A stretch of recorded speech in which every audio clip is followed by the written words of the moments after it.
Bonjour à tous et bienvenue sur boursicoté.com pour ce nouveau point hebdomadaire de marché concernant les principaux indices mondiaux avec un DAX qui se stabilise. On a tenté ici un rafraîchissement du point haut historique du DAX la semaine dernière et depuis on a consolidé mais en restant dans ce range ici. Et donc globalement tant que l'on reste dans ces limites, c'est-à-dire ici entre 15 660 et 16 300 points grossièrement, eh bien on est dans une phase ici de neutralisation mais d'une dynamique qui reste haussière. On le voit bien ici, on est bien remonté et là on se stabilise donc au-dessus de ce niveau, un niveau sur lequel il y a eu d'ailleurs pas mal de tests. Donc pour l'instant on en est là. Par contre si les cours ici venaient à casser ce niveau des 15 660 points, eh bien on aurait une configuration ici qui viendrait monter, chercher ici un point bas, deuxième phase de hausse quasiment sur les mêmes niveaux que le précédent. Si on casse ici cette zone des 15 660, eh bien on valide un double top qui pourrait potentiellement nous ramener sur des niveaux bien inférieurs, puisqu'on pourrait viser un retour sur 15 200 puis 14 680 points d'un point de vue moyen terme. Donc il va falloir absolument surveiller la semaine prochaine cette zone des 15 660 points, car la rupture de ce niveau nous enverrait un signal assez négatif. A l'inverse, une rupture ici des 16 300 points et le rafraîchissement du plus haut historique sur le DAX invaliderait cette probabilité baissière. Sur l'Eurostoxx 50, nous sommes dans une configuration assez similaire avec ici une série de points hauts donc sous cette zone des 4415 points, une zone de points bas ici alors qui est peut-être la nouvelle zone de support à déplacer par rapport à cette zone des 4180, puisque lorsque l'on observe les contacts sur cette zone, eh bien on peut voir ici que cette zone a été support sur cette phase mais résistante ici avant, ce qui avait provoqué justement suite à cette cassure un retour sur la zone des 4320 puis 4415 points sur l'Eurostoxx 50. Donc à surveiller ici cette zone des 4210 mais aussi celle des 4180 points qui était une zone majeure auparavant.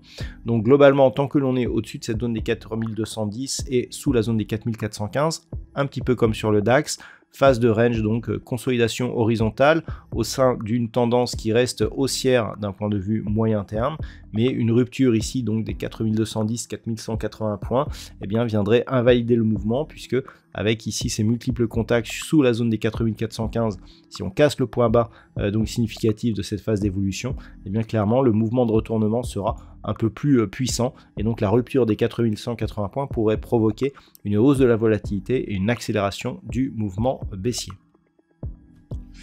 Au niveau des indices américains, la rupture ici des 4195 points a libéré énormément d'énergie. On était sous cette zone qui dans une attente de phase de retournement. Je vous disais qu'il fallait casser ici ce précédent point haut pour confirmer ce retournement moyen terme. C'est désormais chose faite puisque cette semaine a été confirmée. Alors même si on a consolidé cette semaine, mais on n'est pas revenu ici sur ce niveau, et donc la zone ici des 4310 points vers laquelle évolue la moyenne mobile 20 exponentielle actuellement n'a pas été atteinte. Donc clairement on est sur une petite phase de consolidation dynamique qui est toujours fortement haussière, et d'un point de vue moyen terme on voit ici que l'on est en train de se retourner et que le retour sur la zone des 4805 points est tout à fait possible d'un point de vue moyen terme. Donc il va falloir attendre. On sait que les marchés sont fragiles en ce moment. La semaine prochaine, c'est la zone des 4310 points ici qu'il faudra surveiller, puisque c'est la rupture de ce niveau qui pourrait invalider la poursuite ici de ce mouvement.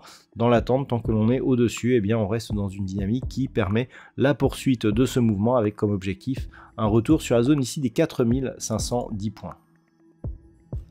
Au niveau du Nasdaq, la dynamique est là aussi très forte. On a flirté ici avec la zone majeure des 15 320 points, mais nous avons consolidé là tout le reste de la semaine. Donc clairement, on reste dans une dynamique qui est fortement haussière, puisque depuis la rupture justement de cette zone des 13 920 points, l'objectif est un retour sur cette zone des 15 320, mais ensuite sur la zone des 16 700 points donc niveau de point haut hein, sur cet indice donc des technos américaines. La dynamique reste haussière, on voit qu'on est toujours bien au-dessus ici des moyennes mobiles, donc clairement malgré cette phase de consolidation, elle n'est absolument pas remise en cause. Au niveau je dirais des seuils à ne pas franchir, cette zone ici de résistance hein, proche des 14 650 points, eh bien, sera le niveau à surveiller la semaine prochaine pour ne pas, si ce niveau était refranchi, là clairement il y aurait les premiers signaux d'affaiblissement qui commenceraient à apparaître concernant cette dynamique haussière. Mais globalement, tant que l'on est au-dessus hein, de cette zone des 14 650 points, le biais reste haussier pour le Nasdaq, avec donc comme objectif cette zone ici de résistance des 15 320 points. Et enfin, on termine avec le Nikkei qui a du mal à préserver ici cette zone horizontale majeure hein, de 13 881 points. Toutefois, là aussi, on évolue sur un biais nettement haussier. On est toujours au-dessus de la moyenne mobile 20 exponentielle après ce contact ici appuyé sur la bande de Bollinger supérieure. Donc malgré ici ce retour sous cette zone, eh bien, la dynamique reste haussière.